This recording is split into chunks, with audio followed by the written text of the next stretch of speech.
My name is Chuck Northam, and I'm the production scheduler, project manager here at Valmet Neenah.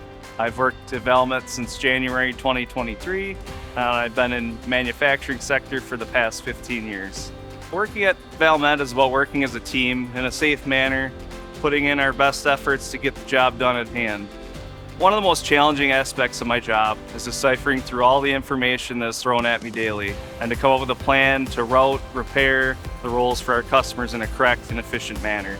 Valmet has allowed me to go from a shop floor position from my previous job to now an office-based job, and exposed me to many different types of working atmospheres, allowing me to work at home from times so I can solely focus on an important task at hand that needs my direct attention.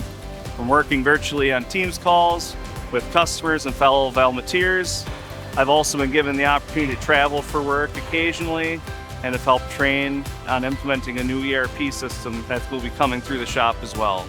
Company culture here at Valmet, I feel, has a positive vibe about the work that's being done and working together between the office and the shop floor. We also have many team building activities here at Valmet Neenah where we're doing bag toss tournaments, a paper airplane contest. It really helps gel the team together and increase the company morale.